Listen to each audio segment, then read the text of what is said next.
Support for The Leadoff on WGLT and WGLT.org comes from the Central Illinois Regional Airport, connecting Central Illinois to the world with daily flights on Delta Airlines to Atlanta. Close, convenient, CIRA. More at CIRA.com.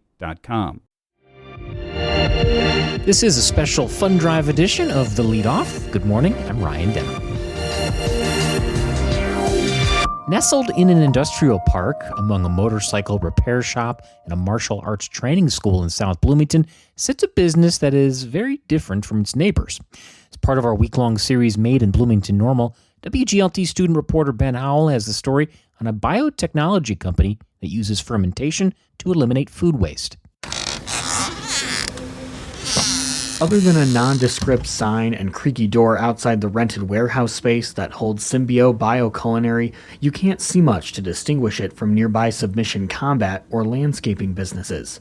Inside, though, there's a full-scale research lab fitted with a liquid chromatography mass spectrometry machine, cold storage at negative 80 degrees Celsius, an incubator, a centrifuge, and more. Symbio Bioculinary makes money by reducing the more than 30% of food wasted in the United States each year. Elliot Notricka is the founder and CEO. He is far from your typical high-tech entrepreneur. 3 years into the company, Notricka is still in college.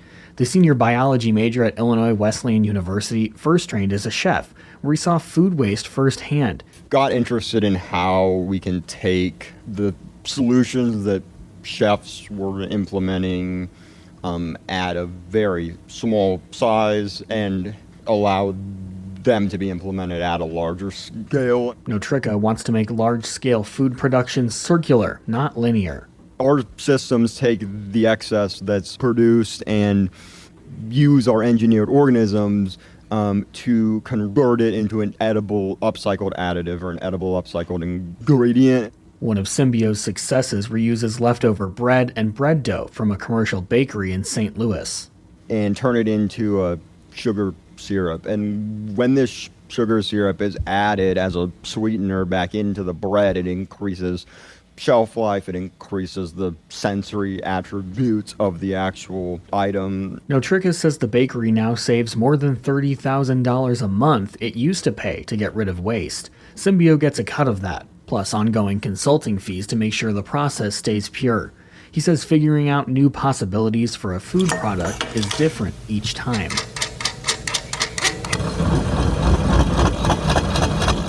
One of the machines Notricka uses to figure it out is a rotary evaporator.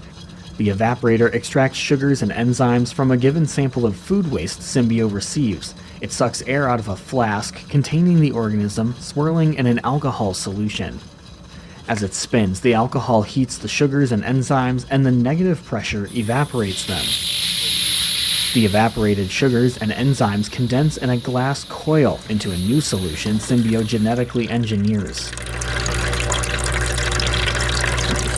The technology is complicated, and Notricka says Symbio has no example to follow. The science that we're doing, the processes that we're trying to implement are hard to implement. They're very complex systems. Notricka also relies on fermentation, the process of bacteria or fungus to break down an organism into something new.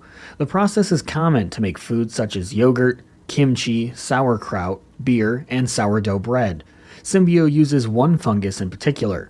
Notricka gets it from a Japanese company run by the same family for 600 years. They started more than a decade before Christopher Columbus made landfall in the Americas. So it's used to produce soy sauce, it's used to produce sake, it's used to produce a ton of items in Asian culture. Symbio Bioculinary has come a long way in just 3 years, from an idea in the mind of a first-year college student to using CRISPR genetic editing to engineer fungus to produce new products like specialty vinegars from spoiled citrus or cocoa butter and antioxidant concentrate from cocoa bean husks. Notricka got help from the Petrick Idea Center at Illinois Wesleyan University. You can hear more of this story later today on Sound Ideas. We have more on our series Made in Bloomington Normal at WGLT.org. I'm Ben Howell. In a crowded media landscape, public radio brings you something different. Amafuri is a traditional Japanese folk song. It's about a child that is caught in the rain. Human stories and epic tales. The water was very cold. There were constant waves, and the wind blew for 10 days. Help keep NPR and this station one of a kind by making your gift today. Thanks. Stand with a free press when you donate at WGLT.org.